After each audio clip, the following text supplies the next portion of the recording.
We were all aghast to learn this weekend that Boris Johnson engaged in a long-term affair with tech entrepreneur Jennifer Arcuri while he was London mayor, losing socks in her flat and reading Macbeth to each other in a foreplay routine. Yeah. Arcuri explained to the Mirror that the Greater London Authority paid for her to accompany him on a trade trip to Israel, but he became frustrated when they were put up in different hotels. The GLA is to look into whether she got preferential treatment after receiving £126,000 worth of public money to organise events and going on 3 overseas trade missions. Ian, it's fair to say the reaction to these revelations has been underwhelming. Why is that? I mean, there's a lot going on here, but partly it comes down to the concept of hypocrisy in politics and a way in which I think Boris Johnson has sort of neutralised that attack. We need to be careful to sort of delineate the two things, right? Because on the one hand, you have the affair as sort of salacious information. And on the other hand, you have the money, which is the political story to me. I mean, the affair part, which, by the way, has been reported and talked about online with lots of people sort of constantly mentioning the details of it. And I don't, they have put imagery in my mind, which I at any point, and it keeps on fucking happening every day. It keeps on popping up, and he's like, I beg you to stop. I cannot handle it anymore. It's like an internal scream that they have injected into my brain.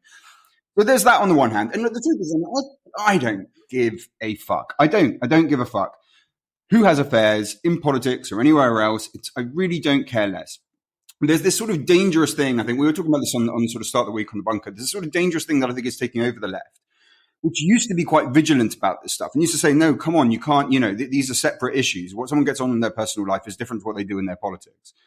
But I think because Johnson sort of encapsulates, because the manner in which he conducts his romantic life and the manner in which he conducted his professional life, for instance, as a journalist making things up, and the manner in which he governs, again, just constantly making shit up, it just seems so in line that it's very tempting to say that this stuff speaks to his professional life as well. Now, I think that's a really dangerous place to go to. And also, if you just think for a second, that can be used against people. Martin Luther King had extramarital affairs. Okay, that does not in any way take away from the legacy. Once you go down this road, that is a gun pointed at everyone's head. It's simply not true that because someone might not be that great towards their wife, that they can't be that great as a political leader or in their ideas. I mean, that it's just not the case. So I think we could just sort of put all that to one side. The thing is the money. The money is the core aspect of this. And there is, at the moment, there's still the ongoing Greater London Assembly's Oversight Committee inquiry into it, which is taking a terribly long time and doesn't seem like it's going to report back until the summer.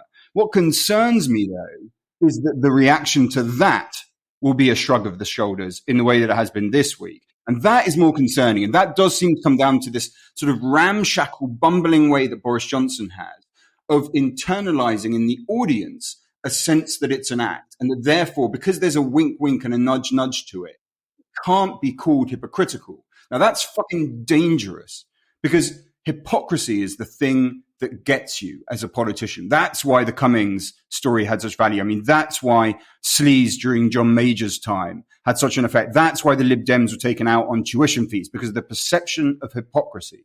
And if he has truly managed to neutralize that, and by the look of things of what we're seeing right now, it feels like he has, that is a very, very, very strong protective shield he has developed. But it's the cronyism too, isn't it? That's an aspect of this story. He has a reputation for throwing money at vanity projects like the Garden Bridge and the incredibly expensive new Route Masters. And during the pandemic, we've seen millions funneled to friends and contacts of the cabinet. Why does this cronyism fail to cut through? I suspect that some of it is, look, first of all, we also have to admit the fact that, there is a pretty loyalist press around him. And, the BBC a lot of the time takes the sort of coverage that it does on the basis of what the papers are following, and they mostly are not following this through. Not in every case, and some papers at certain times go for the attack, but mostly they're not following this stuff through. I also think, though, that there's a bit of a problem with the complexity of a lot of this stuff. So to go back to that Tory sleaze period, right? Like a brown paper envelope stuffed with money, everyone gets that. You think about the Neil Hamilton stuff, you get that. You can visualize it. You know what it means. It's clear to people. When you talk about sort of the arrangements around procurement contracts, it's a much harder sell for an audience. It's not so instantly visualizable. And I think we've really struggled to just sort of permeate that stuff and to put it in these kind of vivid primary colors that would actually latch on to people's attention. We often ask ourselves on this podcast, and listeners ask us as well, what he'd have to do to inspire such public disgust that he'd be forced to resign. Is that the wrong question? Well, I don't think I don't think is that pertinent. I think the core thing is, what would damage him? That's the real thing. Damage him with his supporters. What would take him out? I mean, and again, it's the Cummings thing. What would be his Barnard Castle? But with all of this stuff, in pretty much every case, it's always hypocrisy.